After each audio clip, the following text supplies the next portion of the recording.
மரணத்தை கண்டு பயப்படாத சிலரும் இருக்கிறார்கள். அப்படி தமிழர்கள் ஒரு காலத்தில் வாழ்ந்திருக்கிறார்கள் என்பதை சங்க இலக்கியங்களை எல்லாம் பார்க்கிற போது நாம் தெரிந்து கொள்கிறோம்.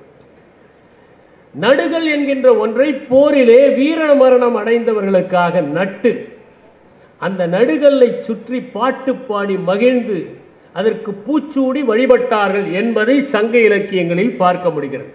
மனிதர்களுக்கு மட்டும் நடுகள் அல்ல, சண்டை போட்ட சேவல்கள் செத்தாலும் நடுகற்கள், சில நாய்களுக்கு கூட நடுகற்களை எழுப்பியிருக்கிறார்கள். இதையெல்லாம் அரசலூர் என்கிற அரசலாபுரம் என்கிற இடத்திலும் இந்தலூர் என்கிற இடத்திலும் சேவல்களுக்காக நடுக்கற்கள் எழுப்பப்பட்டிருக்கின்றன.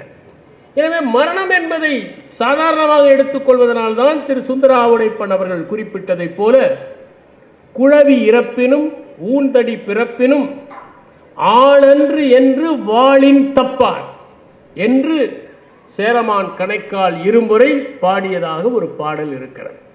மரணத்தை கண்டு அஞ்சாத காரணத்தினால்தான் புதுகு காட்டியதாக நினைத்து கொண்டு வடக்கிருந்து உயிரிழந்தது நம்முடைய சங்க இலக்கியங்களில் இடம்பெற்றிருக்கிறது. வெண்ணி குயத்தியார் நின்னிலும் நல்ல நன்றே என்று கரிகால் வளவனை பார்த்து பாடுவதாக ஒரு பாடல் இடம்பெற்று இருக்கிறது. ஹூணர்களிடம் ஒரு பழக்கம் இருந்தது.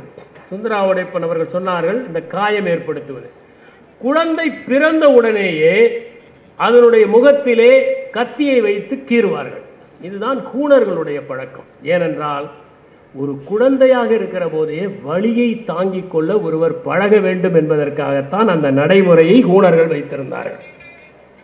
நாம் நம்முடைய நாடகங்களையும் காவியங்களையும் பார்க்கிற போது அவற்றிலும் இப்படி மரணத்தை ஏற்றுக்கொண்ட மனிதர்களை பார்க்கிறோம். உதாரணமாக கிரேக்க ரோமானிய இலக்கியங்களுக்கும் தமிழ் இலக்கியங்களுக்கும் நிறைய தொடர்பு இருப்பதை பார்க்கலாம். தமிழ் இலக்கியத்திலே விருந்தினர் என்று சொன்னால் உறவினர்கள் அல்ல, முன்பின் தெரியாதவர்கள் தான் விருந்தினர்கள். அத்தையோ மாமனோ சித்தப்பா மகனோ பெரியப்பா பெண்ணோ உறவினர்கள், அவர்கள் விருந்தினர்கள் அல்ல. இதுவரை நீங்கள் பார்த்தே அறியாத மனிதர் உங்கள் வீட்டுக்கு வந்தால் அவர்களுக்கு நீங்கள் செய்கிற உபச்சாரம் தான் விருந்தோம்பல். இதே மாதிரியான ஒரு பண்பாடு கிரேக்கத்திலே இருந்தது. யுலிசஸ் ட்ராயிலே யுத்தம் செய்துவிட்டு திரும்பி வருவதற்கு பல ஆண்டுகள் ஆகின்றன. அப்போது அவனுடைய மனைவியான பெனிலோப்பை அடைவதற்காக பலரும் வந்து போட்டி போடுகிறார்கள். யுலிசஸ் இறந்து போயிருப்பான், என்னை திருமணம் செய்து கொள் என்று. அந்த பெனிலோப் நுட்பமான ஒரு செயலை செய்வாள். நான் ஒரு சால்வையை பின்னிக் கொண்டிருக்கிறேன், அது முடிந்ததும் திருமணம் செய்து கொள்கிறேன் என்று. அத்தனை பேரும் அந்த அரண்மனையிலேயே இருந்து விருந்தோம்பலை எதிர்கொள்வார்கள். அவள் பகலெல்லாம் அதை பின்னுவாள், இரவெல்லாம் எடுத்து விட்டு விடுவாள், பிரித்து விட்டு விடுவாள். கடைசியில் யுலிசஸ் வருவான். ஆனால் யுலிசஸா என்று அடையாளம் தெரியாது. அவர்கள் இருவருக்கும் ஒரே ஒரு ரகசியம் தெரியும். அவன் யுலிசஸ் மற்றவர்கள் அனைவரையும் வீழ்த்தி விட்டு நான் தான் உன் கணவன் என்று சொல்வான். சரி, இன்று இரவு நாம் இருவரும் படுக்க போகிற அந்த கட்டிலை எடுத்து அந்த அறையில் போடலாம் என்று. அவன் சொல்லுவான், எப்படி போட முடியும்? நம்முடைய கட்டிலின் 4 கால்களில் ஒரு கால் ஒளிவ மரம் ஒன்று பூமியிலிருந்து வருகிறது, அதுதானே 4வது கால். நம் கட்டிலை எப்படி நகர்த்த முடியும் என்று சொல்கிறான். இதுதான் அவர்களுக்குள் இருக்கிற ரகசியம். நீங்கள் கிரேக்கத்தை நீங்கள் படித்து பார்த்தால் அதிலே மானத்திற்கு ஏதேனும் பங்கம் வந்துவிட்டால் உயிரை மாய்த்துக் கொள்வது என்பது சகஜமாக இருந்தது. பிதாகரஸை பற்றி நாம் அறிந்திருக்கிறோம். பல சீடர்கள் இருந்தார்கள். ஒரு நாள் அவருடைய எதிரிகள் அவரை துரத்தி கொண்டு வருகிறார்கள். ஒரு அவரை தோட்டத்திற்குள் அவர் மறைந்து கொள்கிறார். எதிரிகள் கண்டுபிடிக்க முடியவில்லை, ஆனால் சுற்றி நிற்கிறார்கள். அந்த அவரை எடுத்து சாப்பிடலாம், ஆனால் வாயு பிரச்சனை வரும் என்பதால் அவர் அதை சாப்பிடவில்லை. 2 நாட்களாக சாப்பிடாமல் இருந்தே இறந்து போனார் பித்தாகரஸ் என்பது கிரேக்கத்திலே இருக்கிற பதிவு. அதை போல மாவீரன் அலெக்சாண்டர் வருகிறான், அவனை எதிர்த்து போராட வேண்டுமா என்கிற கேள்வி வருகிற போது அவனை எதிர்த்து போராடி குரல் கொடுத்தவர் டெமஸ்தனிஸ். மரணம் நிகழும் என்று தெரியும், ஆனால் அதை ஏற்றுக்கொண்டார். ஷேக்ஸ்பியருடைய நாடகங்களிலே நாம் படித்திருக்கிறோம். எல்லாம் புளுட்டாக் எழுதியதனுடைய தாக்கம், அதனுடைய தழுவல் தான் அவருடைய நாடகங்கள், கிரேக்க நாடகங்கள், ரோமாபுரி நாடகங்கள். அதிலே ஆண்டனி கேசியஸ், புரூட்டஸ் ஆகிய இருவரையும் போரிலே எதிர்கொள்கிறான். இனிமேல் வாழ முடியாது என்கிற நிலை வருகிற போது கேசியஸ் ஆனாலும் சரி, புரூட்டஸ் ஆனாலும் சரி, உயிரை விட மானம் பெரிது என்று தாங்களே தங்களை மாய்த்துக் கொள்வதை போல இடம்பெறுகிறது. அதை போல ஆண்டனி ஆக்டோவியஸிடம் தோற்று போகிற போது ஆண்டனி தானே தன்னுடைய வாளிலே விழுந்து தற்கொலை செய்து கொள்கிறான். கிளியோபெட்ராவிற்கும் இந்த செய்தி வருகிறது. அவளும் தன்னை மாய்த்துக் கொள்வதற்காக ஆஸ்பி என்கிற ஒரு நாகத்தை கடிக்க வைத்து இறந்து போகிறாள். நாகத்தை கடிக்க வைத்து இறந்தால் இரமாமை நிகழும் என்கிற ஒரு நம்பிக்கை எகிப்திலே இருந்ததனால் தான் நாகத்தினால் அவள் மரணத்தை தேடிக்கொண்டாள். இது மட்டுமல்ல, நீரோவனுடைய மரணமும் அப்படித்தான். நீரோ தொடக்கத்திலே மிகச் சிறந்தவனாக இருந்தான். அவனை எப்படியாவது அரசனாக ஆக்க வேண்டும் என்று அவனுடைய தாய் முயன்றாள். ஒரு கட்டத்தில் தன்னுடைய தாயையே கொல்வதற்கு அவன் ஆட்களை ஏவினான். அப்போது அவனுடைய தாய் சொன்னால், அவனை தாங்கியது இந்த வயிறு தானே, இதை கிழித்து கொண்டு போங்கள் என்று சொல்லி அவள் மரணத்தை தழுவினான். நீரோ தொடக்கத்தில் சிறந்த ஆட்சியாளன். ஆனால் அவன் மோசமாக போகிற போது அவனை துரத்தி கொண்டு எதிரிகள் வருகிறார்கள். அவன் தொலை தூரத்திலே உள்ள ஒரு கிராமத்திலே ஒரு வீட்டிலே தஞ்சமடைகிறான். அவனை சுற்றி 4 பேர் நண்பர்கள் இருக்கிறார்கள். எதிரிகள் சமீபத்து விடுவார்கள். அப்போது அவனுடைய நண்பர்கள் சொல்லுகிறார்கள், நீ எதிரிகளின் கைகளில் கிடைப்பதை விட நீயாக இறந்து போவது நல்லது என்று. அப்போது நீக்ரோ தற்கொலை செய்து கொள்கிறான்.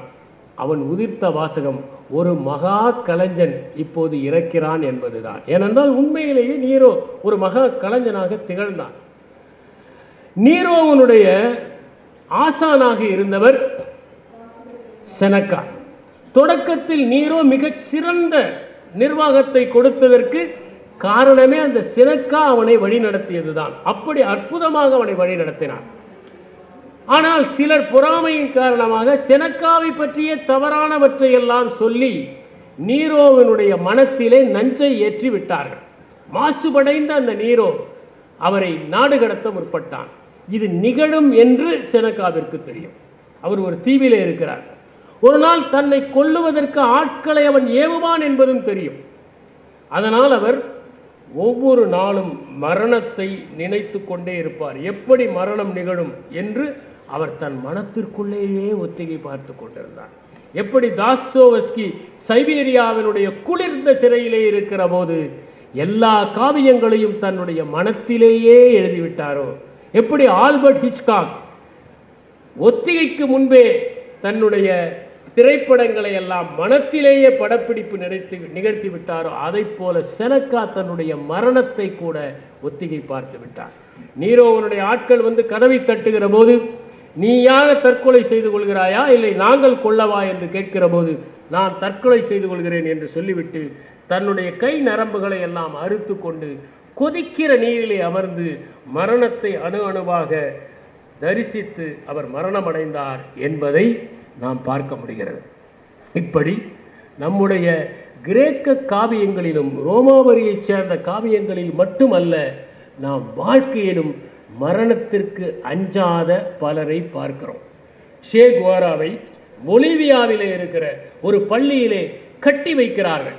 மரணம் இன்னும் சில நேரங்களில் நிகழப் போகிறது. அப்போது அந்த பள்ளியின் ஆசிரியர் இங்கு வருகிறார்.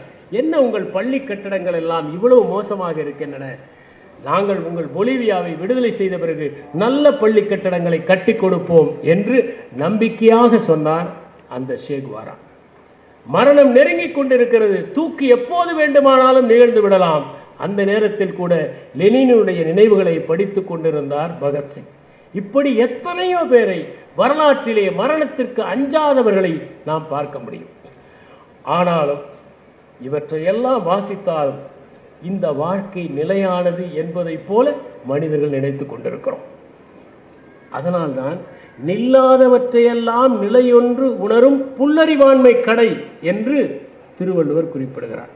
எல்லாம் நில்லாமல் போய்கொண்டே இருக்கிறதை பார்க்கிறோம். ஆனாலும் நம்முடைய வாழ்க்கை நிலையானது என்று நாம் நினைக்கிறோம். பொதுவாகவே போதைப் பொருட்களை எல்லாம் கையாளுபவர்கள் மற்றவர்களுக்கெல்லாம் அது தீங்கு விளைவிப்பதை பார்த்தால் கூட தங்களுக்கு ஒன்றும் செய்யாது என்று நினைப்பதைப் போலத்தான் மரணத்தை நாம் நினைக்கிறோம். உறங்குவது போலும் சாக்காடு, உறங்கி விழிப்பது போலும் இறப்பு என்று திருவள்ளுவர் குறிப்பிடுகிறார். இதை போன்றவே ஒரு கருத்தை நாம் மேக்பத்திலே ஷேக்ஸ்பியர் எழுதுவதை காண முடிகிறது. Sleep the counterfeit of death என்று குறிப்பிடுகிறார். மேக்பத்தினுடைய கோட்டைக்கு அரசன் டங்கன் விருந்தினராக வந்திருக்கிறான். அவன் தூங்கிக் கொண்டிருக்கிறான்.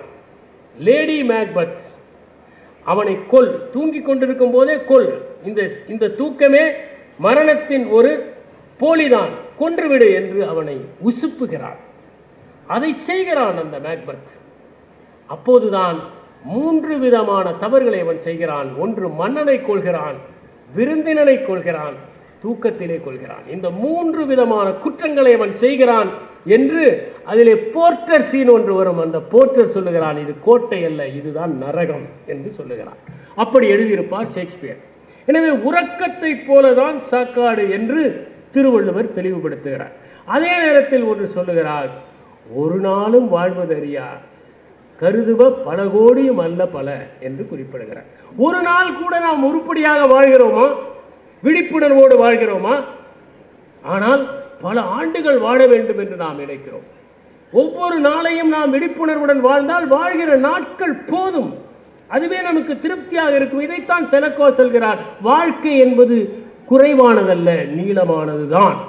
வாழ வேண்டிய விதத்திலே நீங்கள் வாழ்ந்தால் அது நீளமாகத்தான் இருக்கிறது.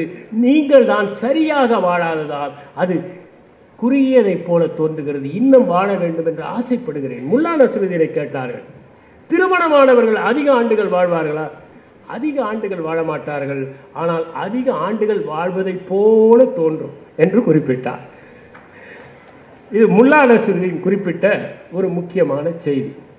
எனவே நாம் தெரிந்து கொள்வது ஒன்று என்னவென்றால், மரணத்தை பற்றிய ஒரு முக்கியமான நிகழ்வு என்பது மரணத்தை நாம் புரிந்து கொள்வதில் தான் இருக்கிறது.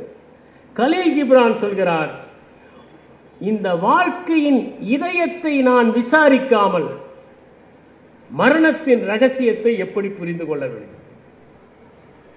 மரணம் என்பது ஒரு ஆடு மேய்ப்பவனை அரசன் ஒருவன் தன் கைகளால் ஆசீர்வதிப்பதற்குள் அவன் நடுங்குவதை போன்ற ஒரு நிகழ்வு என்று குறிப்பிடுகிறார். நாம் சரியாகவே வாழாவிட்டால் மரணத்தை எப்படி அறிந்து கொள்ள முடியும்? நாம் எதையோ நினைத்து ஓடிக்கொண்டே இருந்தால், நிகழ்காலத்திலேயே இல்லாமல் கடந்த காலத்திலோ எதிர்காலத்திலோ நம்முடைய நாட்களை எல்லாம் வீணடித்துக் கொண்டிருந்தால் நாம் எப்படி அந்த மரணத்தை சந்திக்க முடியும்? நாம் எப்படி அதை நுகர முடியும்? நாம் பாரதியார் காலனை பார்த்து உன்னை எட்டி உதைப்பேன் என்று சொல்வதை படித்திருக்கிறோம்.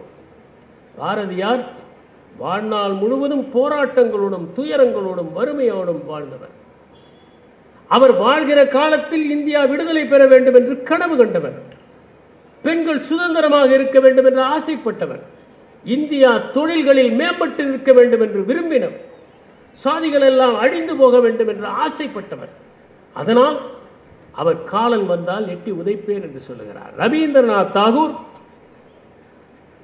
முதிர்ந்தவர், வாழ்ந்து அனைத்தையும் அனுபவித்தவர்.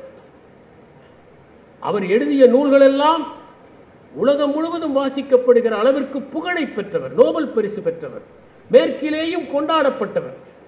இந்தியாவிற்கு வந்த ஒருவர், இந்தியாவை நான் நேசித்ததற்கு காரணம் ரவீந்திரநாத் தாகூரும் ஒரு காரணம் என்று குறிப்பிடுகிறார். அப்படி உலக புகழ் பெற்றவர். அவர் இனி வாழ்வதில் ஒன்றும் இல்லை என்று நினைத்தார்.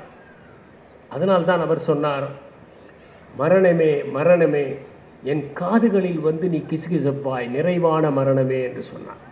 கீட்ஸ் கூட மரணத்தை பற்றி எழுதியிருக்கிறார். ஓட் டு த நைட்டிங்கேல் என்பதில் எழுதியிருக்கிறார், I am half in love with easeful death. நான் வலியில்லாத மரணத்தில் பாதி அளவுதான் நேசம் கொண்டிருக்கிறேன். முழுமையாக நேசம் கொண்டால் இறந்து போய்விடுவார்கள்.